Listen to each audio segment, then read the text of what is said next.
Usually when we picture the scientific method at work, we imagine this very specific, like almost cinematic scene. Oh, yeah. The sterile laboratory. Right, the Yeah. sterile lab, the glowing white coats, clipboards, perfectly calibrated instruments. And no dirt anywhere. Exactly. It's this environment defined by total control, where every variable is locked down tight and the data comes out in these crisp binary numbers. Well, it is a very comforting image. I mean, Yeah. the idea that discovery requires this multi-million-dollar lab and, like, hermetically sealed doors. Right, But the reality is that some of the most rigorous testing frameworks, right. they don't happen in a sterile environment at all. They happen in someone's backyard or on a cluttered kitchen counter where that white coat is, covered in potting soil. Which brings us to the source material we are unpacking for you today. In this custom deep dive, we're looking at an entry from an incredibly detailed ongoing journal. It's a fascinating read. It really is. It's titled Notes on Gardening, and this is specifically part 922, written by an author named Ang, and it was published on June 11th, 2026, which is quite literally yesterday. It's off the press. Yeah. Now, if you just skim this, you are going to see like a 150-word update about a person buying a common houseplant called the aluminum plant. Or I think the scientific name is Pilea cadierei. Pilea cadierei, yeah. Yeah. And, it would be very easy to dismiss it as just that, just a weekend hobby update.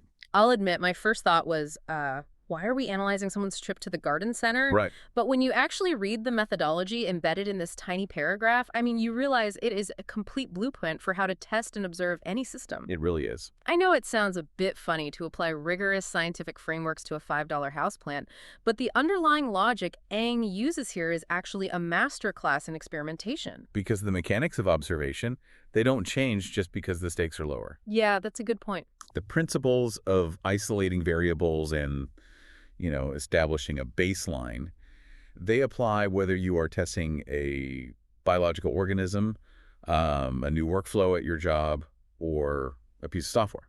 Okay, let's unpack this, starting with the setup. Because Ang makes a very specific decision right out of the gate. Right. According to the journal, Ang doesn't just buy a plant.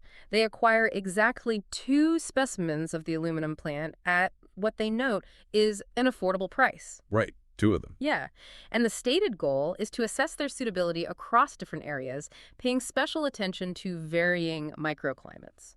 What's fascinating here is how that decision to buy 2 affordable specimens is like the foundation of the entire experiment. But I want to push back on this a little bit. Yeah. Because if I go to the nursery, I buy a plant because I have an empty corner in my living room that needs some green. I buy one and I put it where I want it. Sure. Buying 2 just to see what happens feels, I don't know, a bit complicated. Like, why not just put the one plant where you want it to live? Well, because if you only buy one plant and you put it in that empty corner and it dies... Which happens to me all the time, by the way. Right. But what actually happened? Did the plant die because it was a genetically weak specimen from the nursery? Or did it die because that specific corner of your living room is a hostile environment for it? Oh, I see. With a sample size of 1, you have absolutely 0 comparative data. By acquiring 2 specimens affordably, Ang is setting up a classic A/B test. Like a tech developer launching a small beta test. Exactly like that. Instead of rolling out a brand new app to millions of users on a massive, expensive server farm, you test the waters. You release it to 2 distinct, small user groups to see how it performs across different devices. Right. You keep the initial investment low, so if the code crashes, you haven't burned through all your capital. And what's interesting is how Ang applies that comparative testing to the physical thermodynamics of a home. Yeah, because we tend to think of our living spaces as having, like, one climate. You might say, oh, I keep my house at 72 degrees. Yeah, I do say that. But the physics of an indoor environment dictate that you actually live in a matrix of drastically different microclimates. How drastically can it really vary, though? It's all the same room. Oh, incredibly drastically. Let's look at the mechanics of it. You have convection currents created by your HVAC system. Okay. So a shelf sitting directly above a heating vent experiences a constant updraft of dry, artificially heated air. Right. And that updraft strips the microscopic boundary layer of humidity right off a plant's leaves, which increases its transpiration rate, meaning it loses water much faster. Ah, so it's experiencing a drought even if the room temperature feels totally normal to me. Right. Meanwhile, just 10 feet away, say you have a side table near a drafty north-facing window. Right. That spot might be sitting in a pool of dense, cool air with very little light. The humidity there just sits stagnant. Wow, so they really are different worlds. Totally. The thermodynamics of those two spots create entirely different biomes. So by intentionally placing these two Pilea specimens in two distinct microclimates, Ang is letting the environment generate the data. That's brilliant. If plant A thrives and plant B struggles, the environmental variable has been successfully isolated. So the plant itself is basically acting as the sensor for the room's environment. Exactly. That actually makes a lot of sense mechanically. But Ang doesn't stop with just the environmental physics. Once these microclimates are established, the journal entry introduces a massive human variable. Yes. And this is where I have to admit I got a little confused by Ang's strategy. You're talking about the clash between theory and reality. Exactly, because the text explicitly notes that the aluminum plant thrives in bright, indirect light, leading Ang to state that the likelihood of success is high. Right, those are the ideal conditions. But then in the very next sentence, Ang says the plan is to let them grow naturally with, and I quote, little to no fertilizer and only occasional watering. I have to call a timeout here. I mean, is this strategic observation? Or is Ang just admitting they are a lazy gardener and trying to sound smart about it? It's a fair question. Right. If you know a plant needs certain things, isn't starving it just bad management? It's like hiring a highly qualified star employee, but giving them absolutely no management, no budget no fertilizer, and barely any check-ins, just to see if they are truly self-sufficient. It sounds totally counterintuitive, but from an experimental standpoint, it's actually incredibly sound. Ang is deliberately stress testing the system against their own known operational flaws. But why introduce a flaw on purpose? Well, let's look at the biology of what fertilizer actually does. Okay. When you give a plant high amounts of nitrogen fertilizer, you are artificially signaling it to produce a massive flush of green leafy growth. Sure, that's why we use it. We want big plants. Right, but that new soft growth requires a tremendous amount of water to sustain its turgor pressure. Turgor pressure. Yeah, that's the water pressure inside the cells that keeps the leaves from wilting.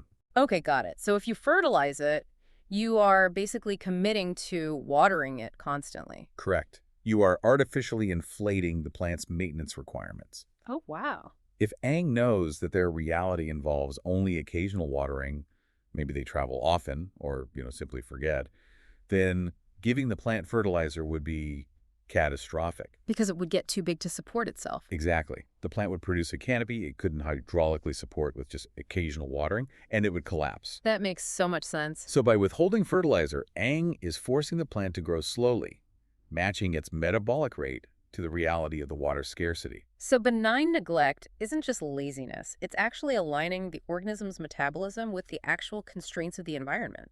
It's a radical acceptance of reality. I mean, think about how often people introduce a new tool or habit into their life, say a complex organizational app. Oh, I'm guilty of this. Right. They assume they will suddenly become the person who meticulously tags and categorizes every single email. They assume ideal conditions. Yes. But Ang refuses to fall into that trap of self-delusion. Ang is asking, can this system survive my actual flawed, low-maintenance lifestyle? Because if it requires constant coddling and perfect inputs, it fails the test of reality. Exactly. That makes the A/B test so much richer. It's not just testing the microclimates, it's testing the plant's resilience against the human element.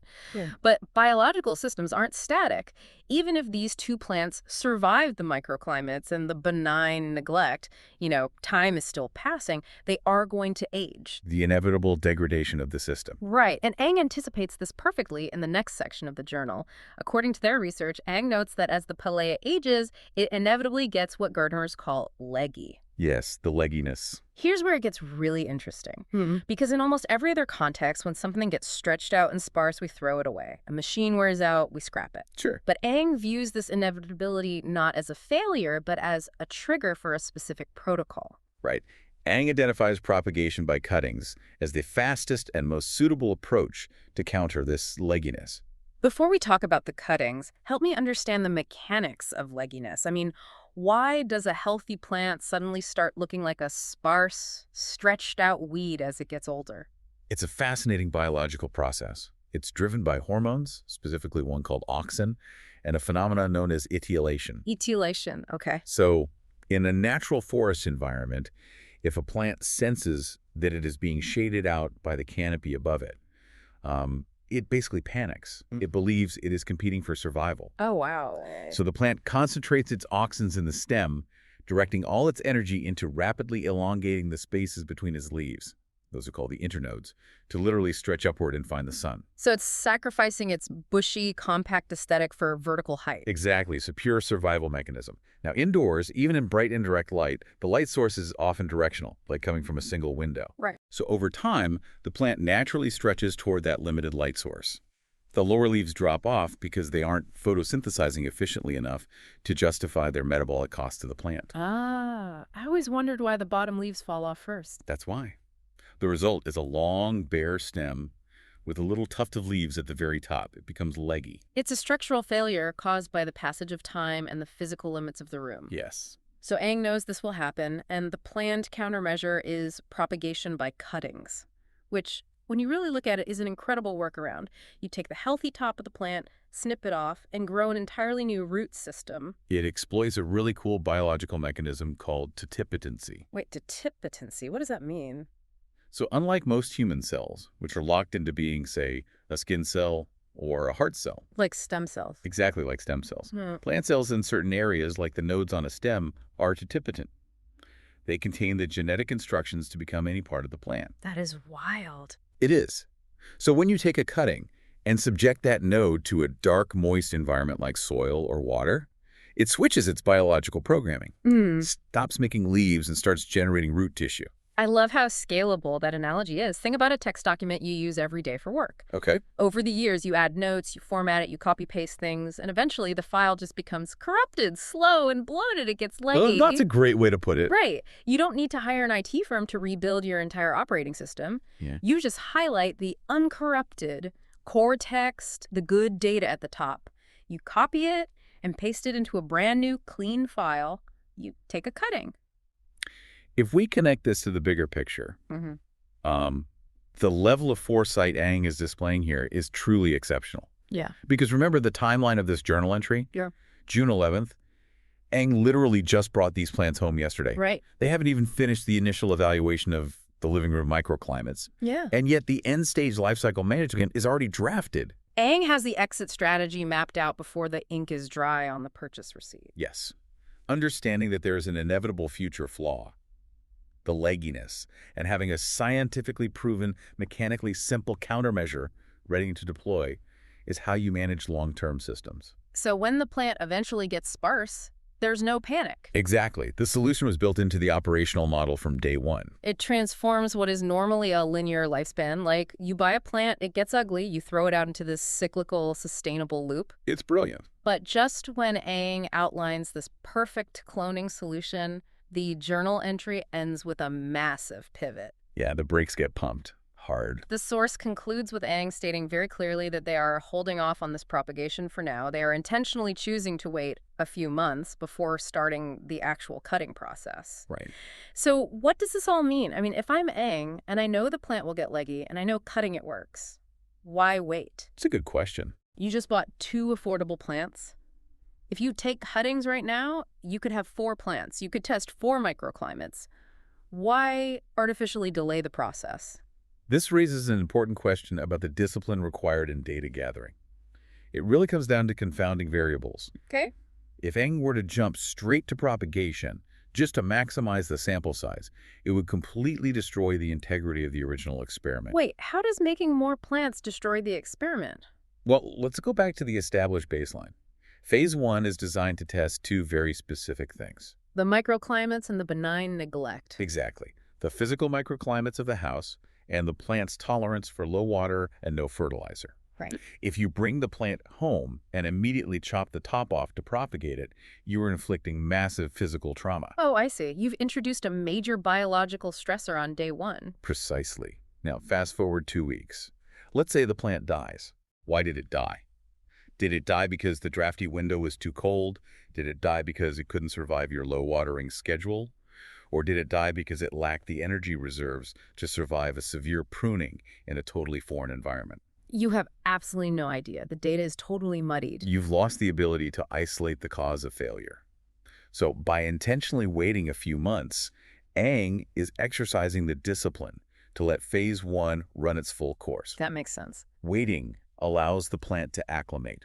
It allows Aang to gather clear, unambiguous data on how the Pilea handles the microclimate and the tough love watering strategy. But it's so tempting to optimize instantly, isn't it? Oh, always. We get a new piece of software or we start a new diet and we immediately want to start tweaking it, scaling it up, hacking the results. We want to skip to the part where we have 10 thriving plants. Yeah, strategic patience is incredibly difficult because it feels like inaction. It does. But waiting those few months is an active choice. Yeah. It prioritizes clean data over immediate expansion. It ensures that when Aang finally does take those cuttings, the source material will be from a plant that has definitively proven it can survive the specific realities of Aang's home. You don't want to clone a system that hasn't proven its viability yet. Exactly. That makes complete sense mechanically. You have to let the baseline settle before you start pulling levers and pushing buttons. Yeah. And it brings us full circle on why this 150-word journal entry from June 11th is so much more than just a gardening update. It really is a masterclass. It is. Let's synthesize the mechanics of what we've actually uncovered here. First, we saw the rigorous logic of setting up a scaled-down A/B test. Right. By purchasing 2 affordable specimens and used the plants as environmental sensors to map the varying thermodynamic microclimates of a living space, isolating the environmental variable rather than, relying on guesswork. And second, we examine the mechanics of benign neglect. By actively choosing to withhold fertilizer and limit water, Aang avoided artificially inflating the plant's metabolic demands.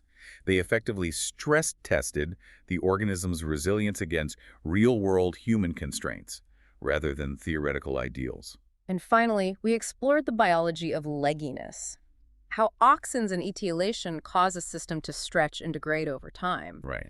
Aang anticipated this structural flaw and prepared a cyclical solution using the totipotent cells of cuttings, yet exercised the strategic patience to wait months before executing it, ensuring the initial data wasn't ruined by confounding variables. It is a brilliantly constrained experiment.